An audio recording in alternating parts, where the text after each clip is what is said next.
결투 문화는 유럽의 잉여 귀족수와 밀접한 연관이 있었습니다. 즉, 시대에 따라 놀고 먹으며 돈도 없는 귀족들이 늘어날수록 결투가 증가했었습니다. 18세기 이전은 전 세계의 유아 사망률이 무려 50%가 넘었는데, 귀족들은 상대적으로 영양 수준이라든지 생활 수준이 높았고 청결한 환경을 유지했기 때문에 이 귀족들의 유아 생존율은 0에서 5세, 즉 평민들보다 항시 높았습니다. 평균 수명도 귀족 출신이 훨씬 길었고 평민들이 40, 50대에 대부분 죽고 60대면 굉장히 많이 살았다, 이렇게 불리던 시절에도 귀족들은 평균 70세 이상까지 장수하는 사람들이 굉장히 많았습니다. 이렇게 자연스럽게 늘어난 귀족들은 평소에는 놀고 먹는 대신에 전쟁이 많았습니다. 좀 우대를 받았었습니다. 예를 들면 전쟁터 나가도 너는 뭐 귀족의 장교이기 때문에 어느 정도 대우를 하거나 웬만하면 죽이지 않고 그렇게 대우를 해줬었습니다. 전쟁이라는 게 애초에 뭐 죽고 죽이는 집중이 되어 있었습니다. 역사적으로 항상 전쟁터에서 장교의 사망률, 특히 초급 장교의 사망률은 사병들보다 월등히 높았습니다. 지금으로 치면 뭐 소위, 중위, 대위, 뭐 요 정도 초급 장교들이죠. 포로로 잡히면 우대 받긴 했지만 전쟁터에서 솔직히 사병은 사병끼리, 뭐 장교는 장교끼리 이렇게 치고받고 죽이란 법은 없잖아요. 그렇죠? 게다가 낮은 신분의 사병들이 자국 귀족 상관들에 대한 그런 불만을 적국인 귀족 장교를 교전 중에 그런 공격하는 것으로도 해소하는 일도 굉장히 비일비재했었습니다. 하지만 이 전쟁이 오랜 기간 없으면 군대가 자연스럽게 축소가 되고 장교들이라든지 귀족들의 일자리가 굉장히 줄어들었습니다. 영지로 돌아가도 토지는 결국 뭐 제한적으로 되어 있고 대체로 후계는 이 장자의 몫이었죠. 결국 많은 실업자 귀족들이 양산이 되었고 실업자 처지가 된 귀족들의 불만이 커졌었습니다. 그렇다고 뭐 생계에 뛰어들자니 귀족 체면에 뭐 평민들이 하는 일을 뭐 할 수도 없었고, 뭐 체면을 포기해도 일할 곳도 그 자체가 별로 없었습니다.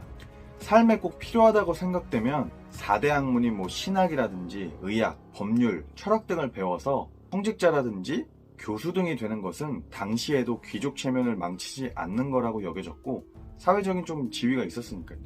힘없고 땅 없는 그런 귀족들, 조선시대로 치면 뭐 잔반 같은 그런 사람들은 대학에 가서 공부를 했었는데 중세시대의 대학에 탄생을 했던 그런 배경 중에 하나인데, 다만 당시의 대학 교육엔 돈이 어마어마하게 많이 들어서 보통 재산이 풍족한 귀족 집안에서 뭐 차남 이하의 뭐 자식들에게 지원을 해서 뭐 집에서 내보내서 자립시키는 용도로 많이 애용을 했었지만 아무튼 돈이 굉장히 많이 들던 시기였습니다.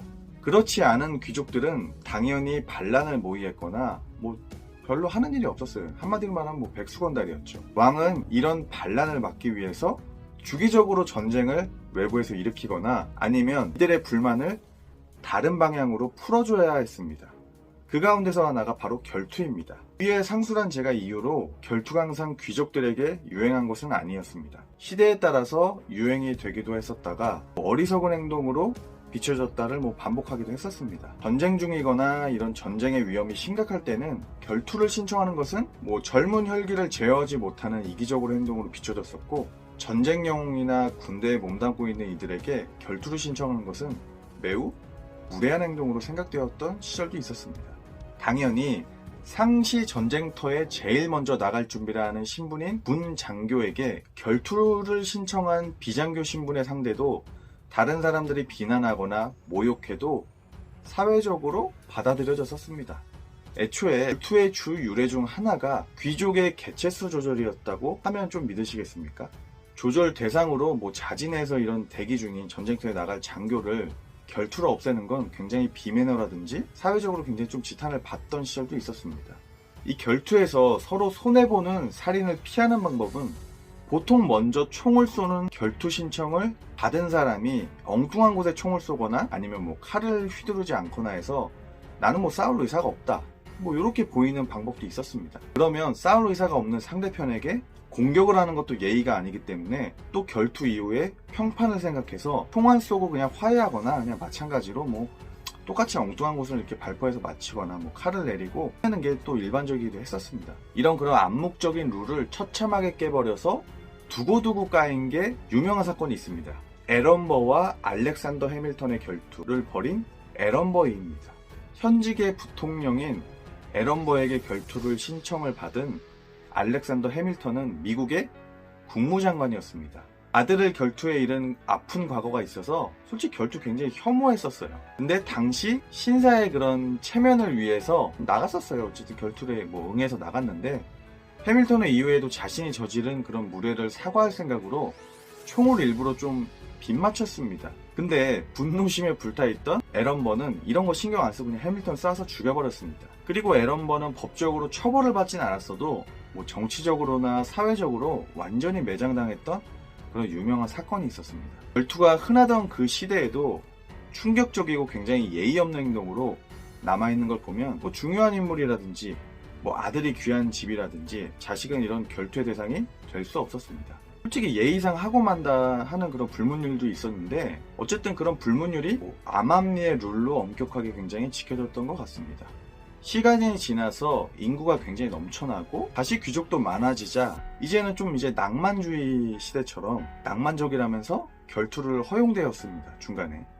그래서 재판 결과가 굉장히 애매할 경우에는 결투로 재판하는 걸 권장하는 지경에까지 이르게 되는데 결투가 가장 많아진 것은 의외로 근대에 가까운 18세기 이후에서 19세기 초반인데 이때부터는 새롭게 등장한 이런 부르주아지들, 프랑스에서 부르주아들도 귀족들과 비슷한 이유로 결투를 시작했기 때문이었습니다.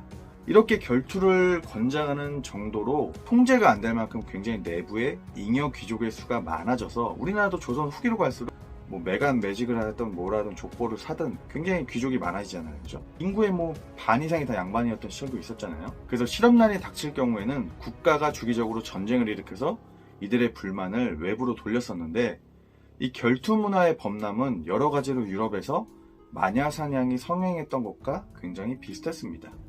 이 근대에는 이 결투가 법적으로 금지되었지만 신사가 모욕을 당했거나 그 모욕을 씻는 가장 좋은 방법은 흔히 결투를 권장했었기 때문에 19세기까지 결투가 빈번하게 일어났었습니다. 결투로 상대를 죽이거나 상해를 입혀도 살인죄 등으로 기소되는 일은 없었다고 봐도 됩니다.